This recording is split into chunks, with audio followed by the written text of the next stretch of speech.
Lo que acontece hoy es que no solo hay una falta de amor a España en los políticos españoles, en los filósofos españoles, en los ensayistas españoles, sino que hay una corriente política de pensamiento y una corriente política de acción que en realidad odia a España y todo lo que España representó a lo largo de la historia. Por eso se entiende, insisten, ¿no es cierto?, en una historia negro-legendaria sobre España, donde para esta corriente política y esta corriente historiográfica, toda la historia de España parece ser un error, una catástrofe, una basura. Es decir, toda la historia de España parece ser una historia negra, donde no hay matices, salvo recalcar constantemente las atrocidades. Por eso hago mención a tres grandes personalidades de la historia que, más allá de sus diferencias, amaron a España y fueron capaces de descubrir los aspectos positivos y los aspectos negativos. Y esto es de fundamental importancia en estos momentos, donde en realidad lo que se está jugando es el destino de España y de la hispanidad. Porque cuando se falsifica la historia y cuando se ataca la verdadera historia de España, no se lo hace porque cometen un error, lo hacen porque en realidad lo que quieren es destruir hoy a España.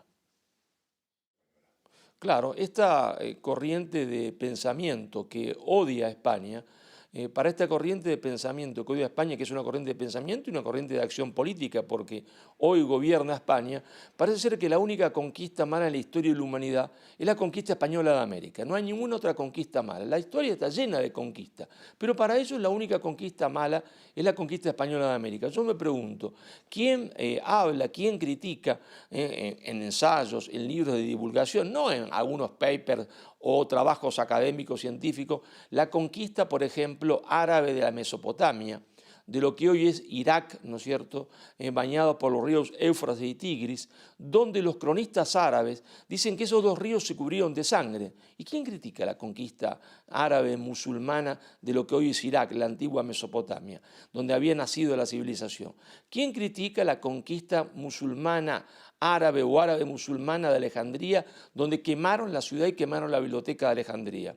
¿Quién critica, ¿no es cierto?, la conquista musulmana, otomana musulmana de Constantinopla, donde cuando entraron a la ciudad le cortaron la cabeza al emperador y a la emperatriz y la colgaron de la muralla? Nadie critica eso, por supuesto. Como nadie critica, ¿no es cierto?, salvo, como repito, sí hay papers, como dicen los anglosajones, o trabajos científicos, o pequeños articulitos, pero ningún libro de divulgación, ninguna película que critique a fondo, ¿no es cierto?, la conquista holandesa de Indonesia.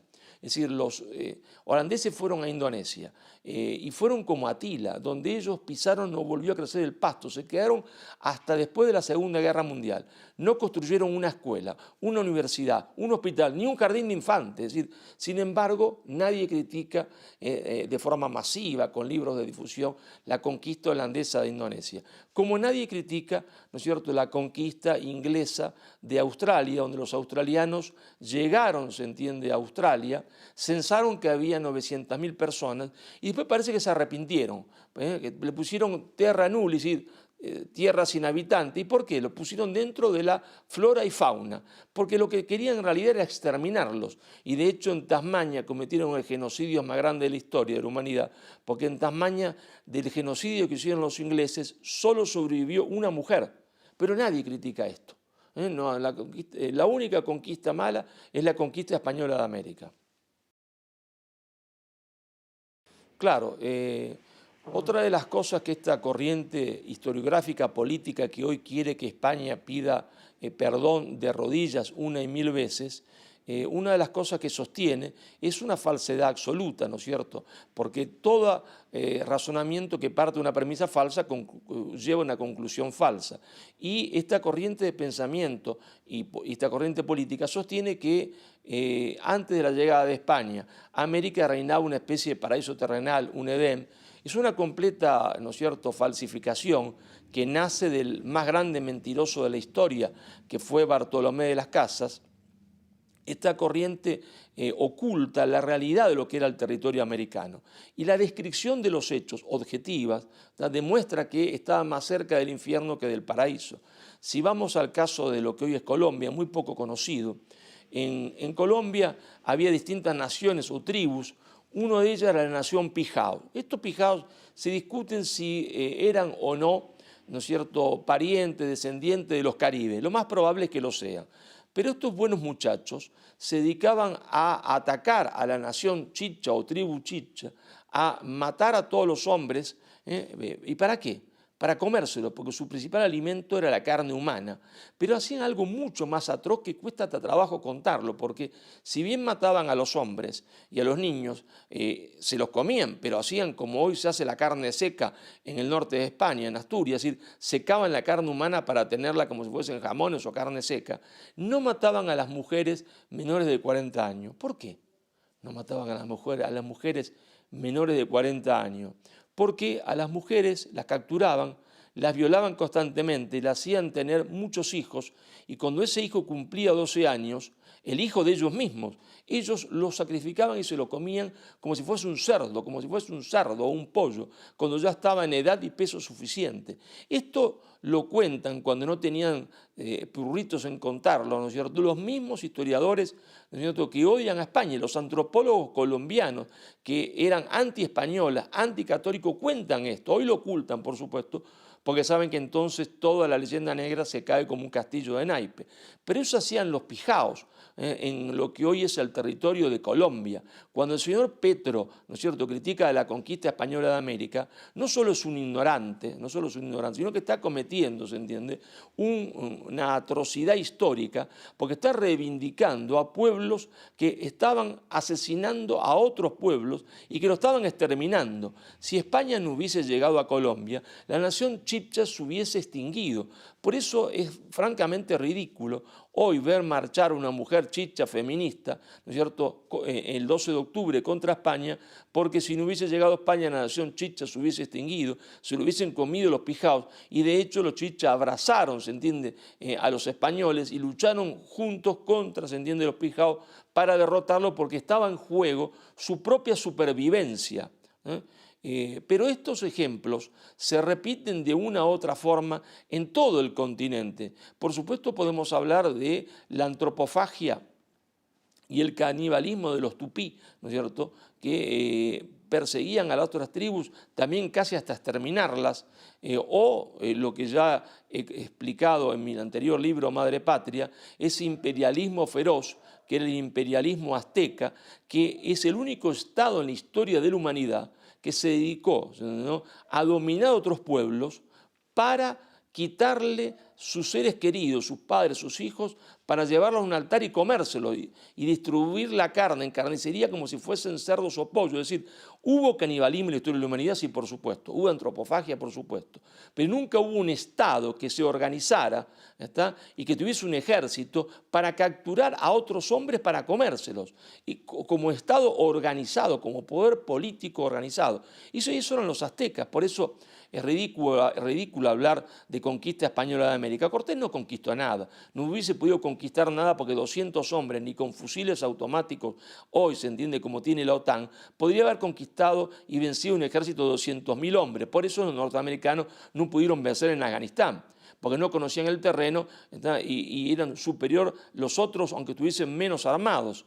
Cortés los derrota porque la realidad es que los aztecas eran una minoría, una nación opresora, pequeña, que oprimía a las otras, y entonces cuando llega Cortés lo que hace es servir de catalizador para que todas las naciones oprimidas, que son distintas a la nación azteca, no es una guerra civil, es una guerra nacional de liberación, de los pueblos oprimidos por los aztecas, que marchan junto con Cortés para derrotar al imperialismo más macabro de la historia de la humanidad, que era el imperialismo azteca. Pero así podemos seguir, se entiende, recorriendo el continente, y ve cómo los indios matacos en Argentina, cuando emprendían el movimiento de su toldería, de su pequeña aldea, porque eran nómades, de un lugar a otro, y la mujer había tenido un hijo recién nacido, ordenaban a la mujer que matase al niño para que no causara problemas y estorbara la marcha. Es decir, lo que reinaba en América, se entiende, era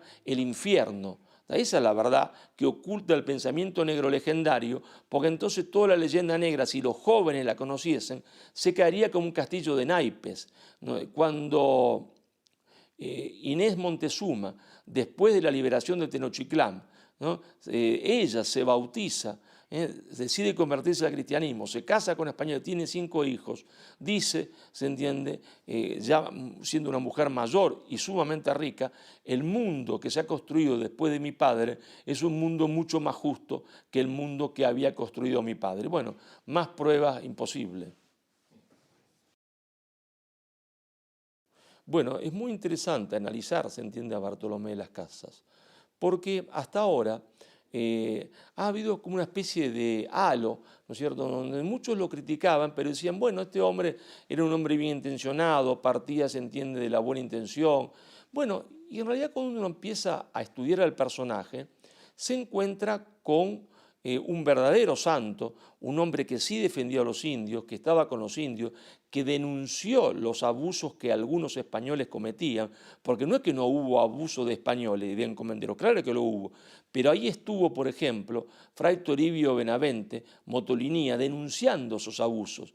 Este franciscano, junto con los otros franciscanos, los famosos 12 apóstoles de México, se mezcló con los indios, aprendió su lengua, vivió, se entiende, en la pobreza con ellos, hicieron escuelas, hospitales, y le escribe una carta al emperador. ¿Y qué dice en esa carta del emperador? Una carta del emperador no es una carta a mi tía, a mi abuela, a mi novia, no. Una carta del emperador es una cosa muy seria porque yo la firmo y es como un documento, es decir, que puedo ser acusado, se entiende, de haber dado falso testimonio. No puedo poner delante de una carta del emperador cualquier cosa porque puedo ser acusado de falso testimonio. Y ahí Fray Toribio dice, yo no puedo entender cómo ustedes escuchan a este hombre.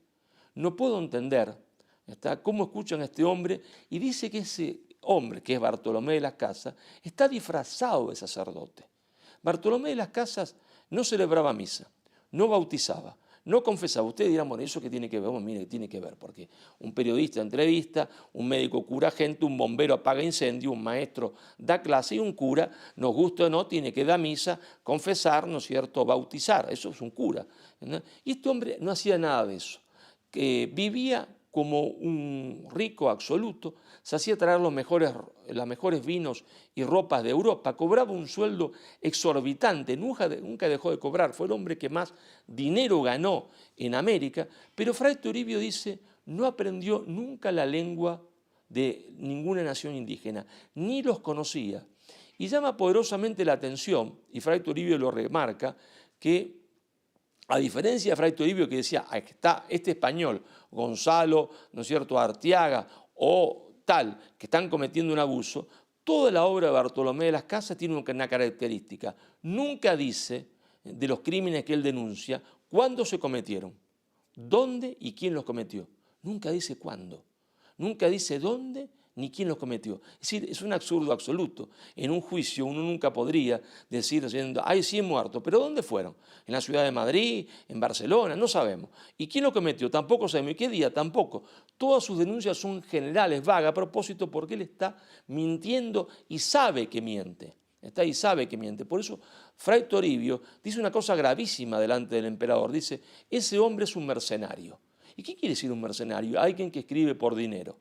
Por eso algún día tendremos que investigar a fondo, yendo a los archivos de Holanda, para encontrar realmente, ¿se entiende?, eso que Fray Toribio denunciaba, los pagos que la Casa de Orange, seguramente de forma directa o indirecta, le ha hecho a Bartolomé de las Casas, que era un gran sinvergüenza, el gran mentiroso de la historia. Ahora está en proceso de santificación. Yo digo que, claro, este hombre, para ser santo hay que tener 3 milagros. Yo ya creo que tiene 2 milagros. El primer milagro de haber, ¿no es cierto?, engañado a toda la corte española, incluido al gran cardenal Cisneros, y el segundo, de haber convertido lo que era un infierno, porque eso era América, un infierno, en un paraíso. Y todo el mundo le creyó a él que América era un paraíso. Y entonces este hombre ya parece ser que tiene ya 2 milagros, ¿no? Bueno, hay algo que comúnmente se suele obviar, ¿no es cierto?, en los análisis, porque es políticamente incorrecto decirlo hoy, ¿no? Lo políticamente incorrecto es decir, y es la verdad, es que si España se hubiese hecho, ¿no es cierto?, protestante, no hubiese habido leyenda negra. Hay un autor que dice que España se equivocó en Trento, se equivocó de Dios, ¿no es cierto? En cierta forma él tiene razón. Hay que reconocer que desde el punto de vista materialista, él tiene razón. Si España se hubiese hecho protestante, ¿verdad? Entonces no hubiese habido leyenda negra, nunca nadie hubiese criticado la acción de España e incluso le hubiese ido mucho mejor a España porque España hubiese considerado a América como una colonia y lo hubiese expoliado, no hubiese creado hospitales, no hubiese creado escuelas, como se entiende Inglaterra no creó ninguna universidad ni en Uganda, ni en Kenia, ni en Sudáfrica, ni en ningún lado, y hubiese explotado a América, claro. A los que le hubiese ido peor es a los hispanoamericanos, ¿no es cierto? Porque entonces España hubiese aplicado la misma política que aplicó Inglaterra de que el mejor indio era el indio muerto. Por eso el señor Evo Morales habría que decirle que si Inglaterra hubiese llegado al continente americano o si España se hubiese hecho protestante, hay dos posibilidades. O él no estaría donde está, hablando y dando conferencias y charlas y cobrando, porque estaría muerto o en el mejor de los casos estaría en una reserva borracho. Pero España se mantuvo fiel al catolicismo. Y entonces lo que no se le perdona a España, lo que no se le perdona a España es haber asumido la defensa de la catolicidad. Y España asume la defensa de la catolicidad por esas cosas que tiene la historia, ¿no es cierto?, que es que se produce la Reforma Protestante, está conducida por un hombre que habría que estudiarlo un día psicológicamente, porque muy bien de la cabeza el pobre no estaba, se había hecho cura y no quería ser cura, en realidad vivía una constante tentación por la libido, hasta que finalmente se casó con una monja, que en realidad lo que le interesaba.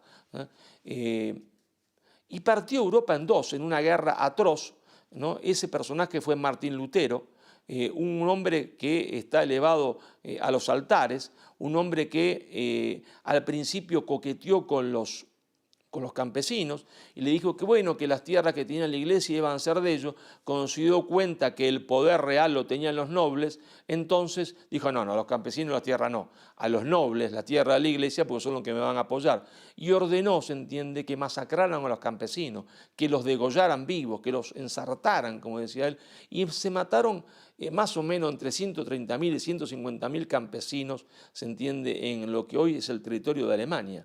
Una cosa monstruosa, ordenada por este hombre que aparentemente era un santo, que es Martín Lutero, ¿no?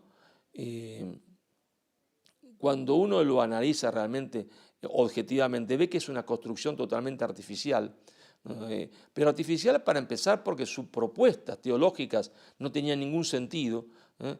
Tuvo un poquito más de consistencia cuando aparece el francés Calvino, que dice, bueno, a esto que dice este hombre hay que darle una mayor consistencia, porque se ve que mucho no ha estudiado y entonces con Calvino la reforma para mal adquiere, pero adquiere una mayor consistencia racional, ¿no es cierto? Pero ¿qué es la reforma protestante? Un tajo en la historia de Europa que parte, se entiende, Europa en dos, está bañando Europa de sangre. ¿Y para qué? Para que al final, se entiende, todo se resumiese en que los nobles alemanes, dinamarqueses y suecos se quedasen con la tierra de la iglesia, que quería decir la tierra de los campesinos, porque la iglesia alquilaba esa tierra a los campesinos por nada, y cuando ellos adquirieron la propiedad de la tierra, echaron a los campesinos y para echarlos los mataron a sangre y fuego, ¿verdad? Entonces, cuando vemos esto, en realidad vemos que más o menos esto parece ser más un chiste que una historia real, ¿no es cierto? Entonces, que hoy se ponga en el Vaticano una estatua de Lutero, es francamente, no sabemos si un chiste, se entiende, una ignorancia o una broma de mal gusto, ¿no? Sí, en este libro, Nada por lo que pedir perdón, yo sostengo que España ha sido juzgada por un tribunal totalmente imparcial, cuyas manos estaban manchadas de sangre. Ese tribunal, ¿no es cierto?, que se atrevió a juzgar a España teniendo las manos manchadas de sangre, estuvo metafóricamente, ¿no es cierto?, este tribunal de la historia, integrado por Holanda, integrado por Inglaterra, integrado, ¿no es cierto?, después por los Estados Unidos. Y justamente lo que tenemos que analizar es quién eran estos miembros de este tribunal. Este libro en realidad nace porque en una de las charlas, conferencias que yo estaba haciendo para explicar Madre Patria, cuando termino de mi explicación, la presentación del libro, un profesor me dice que yo estoy haciendo, ¿no es cierto?, leyenda rosa de España y leyenda negra de Inglaterra. Claro, dice leyenda rosa de España porque ellos nunca han estudiado qué era América antes de la llegada de España. Son profundamente ignorantes sobre qué era América antes de la llegada de España.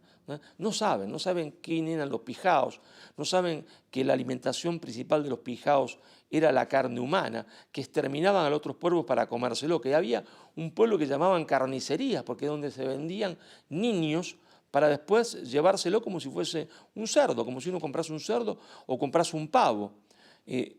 Pero tampoco en realidad, y esto es muy grave, saben la verdadera historia de Inglaterra, ni la verdadera historia de Holanda, ni la verdadera historia de Alemania, que está, ¿no es cierto?, esta historia cubierta de una pintura rosa, cuando en realidad ahí sí que hay una historia negra que ha sido blanqueada. Bueno, yo me dedico un poco en el libro a sacarle esa pintura rosa que cubre, se entiende, la historia real de Alemania, de Holanda, de Inglaterra, de los Estados Unidos, que es realmente una historia negra, ¿no es cierto? Inglaterra no solo cometió asesinatos, violaciones y muertes en el continente americano, porque su política fue que el mejor indio era el indio muerto, no solo cometió un genocidio en Australia, sino que Inglaterra comenzó cometiendo el genocidio sobre su propio pueblo, porque claro, Inglaterra fue una provincia romana y se mantuvo leal a Roma y al catolicismo en un principio, pero había un grupo de ambiciosos que querían los bienes de la Iglesia y que querían quedarse con América, ¿cierto?, porque miraban a América como el gato mira al canarito. Y para eso tenían que pasarse del bando de la Reforma, pero el pueblo inglés había sido un pueblo profundamente católico y amigo del pueblo español. Para quitarle a América a España tenían que ir a la guerra, tenían que convencer a los ingleses que España era el enemigo. Entonces había que pasarse de bando religiosamente, cambiarle el ADN al pueblo inglés, pero el pueblo inglés no quería cambiarse de bando, quería seguir siendo católico y entonces ejercieron una violencia gigantesca como jamás conoció la historia sobre su propio pueblo.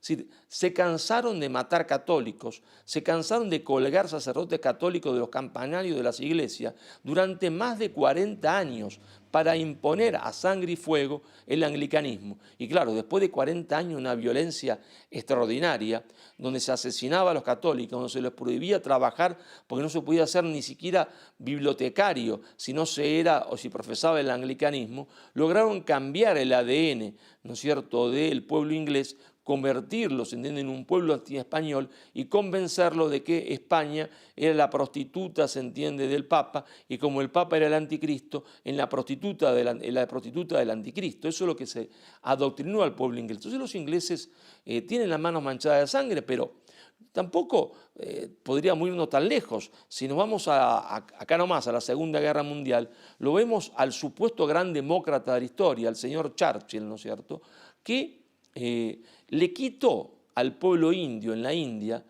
su propia comida, el arroz, para llevársela al norte de África a los soldados ingleses y a los ingleses en Gran Bretaña, y las autoridades británicas en la India dijeron, pero mire, primer ministro, que esto va a causar la muerte de entre 3 y 4 millones de personas. Y Churchill le contestó, ¿y a mí qué me importa? La culpa la tienen ellos porque se reproducen como conejos. El señor Churchill es el responsable de la muerte en la India por hambre de 3 o 4 millones de personas. Esa es la supuesta gran democracia inglesa, falsa democracia, ¿no es cierto?, que nace en realidad con un golpe de Estado llamado la Revolución Gloriosa, que no fue otra cosa que un vil golpe de Estado. Pero tampoco nos tenemos que ir lejos a la India y podemos volver a Europa y ver cómo otro de los miembros del Tribunal de la Historia, que es Francia, no solo tiene las manos manchadas de sangre, tiene hasta la cabeza manchada de sangre, porque si cruzamos los Pirineos, vemos que durante la Revolución Francesa hay una pequeña región que se opone, se entiende, a esta supuesta revolución francesa, y entonces el Comité Revolucionario ordena el exterminio de la Vendée, ordena que todos los hombres de la Vendée sean asesinados, ordena el primer genocidio de la era moderna, y las tropas pseudo-revolucionarias marcharon sobre los poblados de la Vendée y en algunas aldeas y algunos pueblos de la Vendée mataron el 80% de las personas, pero la mataron de la forma más cruel que conoce la historia, porque tomaban a los niños y a las mujeres católicas, las tiraban en hornos de barro y disfrutaban con los gritos y alaridos de las mujeres y de los hijos, y llegaron a tal grado de sadismo que cuando se le habían ya acabado opositores, comenzaron a tirar representadas las propias mujeres que estaban a favor de la revolución, es decir, era una cosa endemoniada. ¿Y eso hasta dónde? Cruzando los Pirineos. Entonces los franceses también tienen las manos manchadas de sangre, no las manos, las piernas, la cabeza manchada de sangre. Hicieron jabón, hicieron guantes con la piel de las mujeres que asesinaban. ¿Está? Son el antecedente del nazismo, el primer genocidio, pero claro, eso fue nunca juzgado. Y entonces pasa la Revolución Francesa, que en la realidad no es ni libertad, ni igualdad, ni fraternidad, sino que es igualdad, libertad y guillotina, y asesinato, y hornos para tirar a mujeres y niños, como una cosa extraordinaria en la historia de la humanidad, cuando fue un baño de sangre que cubrió, se entiende, Francia de sangre, con unos locos que trataban de imponer y de cambiarle el ADN, ¿no es cierto?, a la propia sociedad francesa, ¿no? Sí, la leyenda negra sigue siendo hoy una herramienta política. Fue la herramienta política del imperio inglés para destruir a España. Si bien la leyenda negra había nacido en Italia, había tomado fuerza en Alemania protestante y en Holanda, es en Inglaterra donde toma consistencia política y se convierte en política de Estado para destruir al imperio español, porque Inglaterra no podía destruir a España desde el punto de vista militar, porque no había podido, y entonces toma la decisión de destruir a España a través de la propaganda política, predicando, se entiende, la falsa historia de la conquista española de América a las élites hispanoamericanas, porque sabía que si predicaba esto, las élites hispanoamericanas iban a romper con España, se iba a destrozar el imperio español y ellos iban a incorporar a las repúblicas que iban a nacer al imperio británico de forma informal. Iban a ser colonias informales de Gran Bretaña, semicolonias. Iban a tener los atributos de la soberanía, himno, bandera, ejército, pero en realidad iban a ser semicolonias de Gran Bretaña. Pero la leyenda negra como objetivo político, como instrumento para conseguir un fin político, sigue siendo hoy, se entiende, real, sigue siendo hoy una masa operativa para cambiar la realidad, una idea para cambiar la realidad, porque ha surgido, se entiende, un indigenismo fundamentalista en todo el continente americano, en Hispanoamérica, que parte de ese supuesto paraíso inexistente, ¿no es cierto?, que entonces dice, bueno, todo lo que trajo España es muerte, dolor y sufrimiento, hay que echar todo lo que trajo el supuesto invasor, se olvidan que las sangres ya están completamente mezcladas, porque una de las características fue el mestizaje, entonces echar los valores, la religión, la lengua y volver a 1000 o 1200 naciones preexistentes y proponen la creación de repúblicas plurinacionales, pero la creación de las repúblicas plurinacionales es la antesala de la fragmentación territorial. Siempre en la historia que ha aparecido un Estado plurinacional, un supuesto Estado plurinacional, esto ha sido la antesala de su fragmentación territorial. Ahí está el caso yugoslavo, el caso de la Unión Soviética, ¿no es cierto? Siempre que ha aparecido un Estado que se califica como plurinacional, es este concepto de plurinacional la antesala de la fragmentación territorial. Porque si uno va a crear 700 naciones distintas, con 700 lenguas distintas, al final cada pedacito que entenderá que no tiene nada que ver con el otro, porque se le ha falsificado su historia, no se buscan los elementos que unen, sino lo que desunen, y va inevitablemente a marchar a la independencia. Entonces, gracias al señor Evo Morales, gracias al señor Petro, gracias al señor Boric, marchamos camino a una nueva fragmentación. Esta vez la fragmentación de las repúblicas hispanoamericanas, Bolivia se fragmentará en 18 pedazos, el Chile en 2 o 3, el Perú en 4 o 5, Argentina no se sabe en cuántos. Y entonces, ¿qué pasa? ¿No fue este siempre el objetivo del imperialismo anglosajón? ¿No fue siempre el objetivo permanente de los Estados Unidos y de Inglaterra, la fragmentación territorial de Hispanoamérica? ¿No decía el gran geopolítico holandés pero radicado en Estados Unidos, que fue el ideólogo del Pentágono, Spigman, tenemos que mantener dividida y tenemos que dividir aún más a Hispanoamérica, porque el día que se unan estamos muertos porque serán una gran potencia? Y entonces nuestro objetivo, decía Spigman, es todavía fragmentarlo más. Sí, claro. Y entonces estos señores, Evo Morales, estos señores como Petro, como Boric, estos señores son hoy, creyendo ser antiimperialista, la mano de obra más barata que jamás ha tenido el imperialismo anglosajón, porque ellos están haciendo el trabajo de fragmentarnos, están haciendo el trabajo que siempre quiso hacer el imperialismo norteamericano, porque el imperialismo norteamericano nunca abandonó la idea de fragmentar a las repúblicas hispanoamericanas, porque ellos saben que para reinar hay que dividir. Para reinar hay que dividir. Y entonces estos buenos muchachos son la mano de obra más barata del imperialismo que ha conocido la historia. Claro, una de las cosas que me llama poderosamente la atención es cómo los jóvenes españoles han perdido el conocimiento de la historia de España. Bueno, no lo han perdido porque sí, lo han perdido porque hubo una clase política que decidió que los jóvenes españoles no conozcan la historia de España.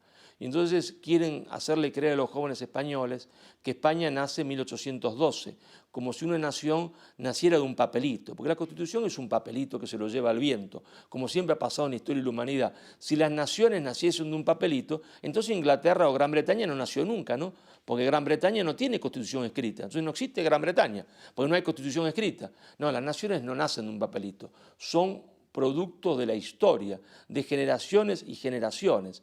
Pero claro, no quieren que se estudie la historia, ¿no es cierto?, anterior a 1812, porque entonces los jóvenes encontrarían que hubo españoles heroicos, que hubo españoles incorruptibles, y entonces viendo a esos viejos españoles que fueron héroes, que fueron incorruptibles, verían a los políticos actuales y verían que estos políticos, en comparación de aquellos políticos, en comparación de aquellos españoles, son monstruos, están monstruos. Monstruos se entiende que son corruptos y cobardes, entonces no quieren que se estudie la historia de España, porque entonces aparecería como un espejo, y el pueblo español sabría, se entiende, que sí hubo hombres valientes, que sí hubo hombres generosos, que sí hubo hombres que estaban dispuestos a dar la vida por un ideal. Y entonces hay que preguntarse, ¿no es cierto?, ¿qué fue España? Hay que estudiar qué fue España. Y España, ¿no es cierto?, fue un pueblo formado por hombres generosos, leales, valientes. No quiere decir que no hubiese corruptos, claro que había, hay montones. No quiere decir que no hubiese cobardes, claro que lo había, hay montones. Pero cuando llega Carlos I de España o Carlos V de Alemania, que había sido formado como un caballero por su tía, en la valentía, en la generosidad, en servir a los otros, él creía que caballero era él y sus amigos, se entiende, en los Países Bajos y en Alemania. Y cuando viene acá se da cuenta que hay un pueblo de caballeros. ¿Por qué? Bueno, porque este pueblo ha sido formado por una guerra de 700 años contra el imperialismo más atroz que ha conocido la humanidad, que fue el imperialismo islámico, que hoy está de moda hablar, se entiende, de tonterías, decir que fue pacífico, tolerante. Claro, tan tolerante que, ¿no es cierto?, cuando hicieron el sitio de Barcelona, cortaron 1000 cabezas de cristianos por día para tirarlas en catapulta sobre la ciudad sitiada, hasta 1000 cabezas. Tan tolerante que se llevaron 20.000 vírgenes españolas cuando entraron a España como esclavas sexuales a los harenes de Damasco, 20.000 vírgenes, sin mujeres de entre 12 y 16 años. Pero eso quiere decir como si hoy yo me llevo 2 millones de jovencitas españolas, 2 millones, ¿está? Y España luchó 700 años contra ese enemigo en una guerra que era al mismo tiempo una guerra religiosa y una guerra patriótica, porque cada metro que se recuperaba para la patria se recuperaba para la fe, y cada kilómetro que se recuperaba para la fe se recuperaba para la patria. Pero cuando avanzaban y creaban una ciudad, cuando bajaron de las montañas en la llanura, a la noche estaban expuestos al ataque del enemigo, un enemigo terriblemente superior, porque su imperialismo llegaba desde las arenas del desierto saudita, hasta España, y entonces ahí se formó una hermandad entre todos, porque todos tenían que ser hermanos entre sí, todos tenían que ser generosos y solidarios entre sí, porque si no todos iban a morir si no se defendían todos juntos.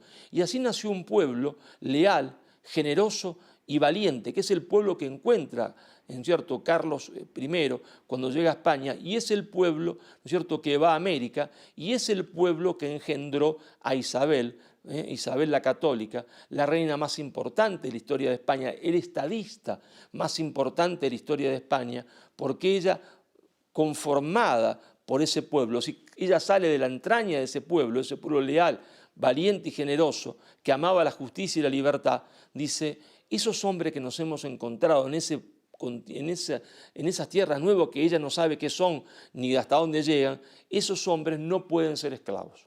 Esos hombres deben ser súbditos de Castilla y esas tierras no pueden ser, se entiende, colonias nuestras, deben ser un reino en igualdad de condiciones, porque ella había salido de las entrañas del pueblo español que amaba la justicia y la libertad. Claro, España se hace en América. España se hace en América. América no es otra cosa que la continuación de la Reconquista. Claro que hubo personas que se comportaron mal, claro que hubo españoles asesinos, cobardes y crueles, pero si uno ve, ¿no es cierto?, el bosque y no el árbol, va a ver, ¿no es cierto?, que España fundó 33 universidades en América, que sembró América de hospitales, que sembró América de escuelas. 83 años antes de Harvard estaba fundada la Universidad de San Marcos.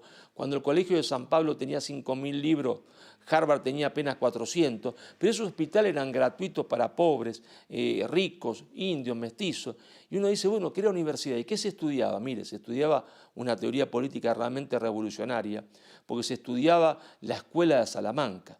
La Escuela de Salamanca de Victoria, de Suárez, de Mariana, los mejores discípulos de Victoria, de Suárez y de Mariana fueron a América a enseñarle a esos indios, a esos mestizos, a esos criollos, en esas universidades, que no eran gratuitas, pero que tenían un sistema de becas fabuloso, que el poder venía de Dios, también lo decían los franceses esto, y los ingleses, pero que el poder Dios no se lo daba al rey, sino que se lo daba al pueblo, el pueblo se lo daba, ¿no es cierto?, al rey para que gobernase como un padre, y si el rey no gobernaba como un padre, el pueblo tenía derecho a destituir al rey, a la revolución e incluso al tiranicidio.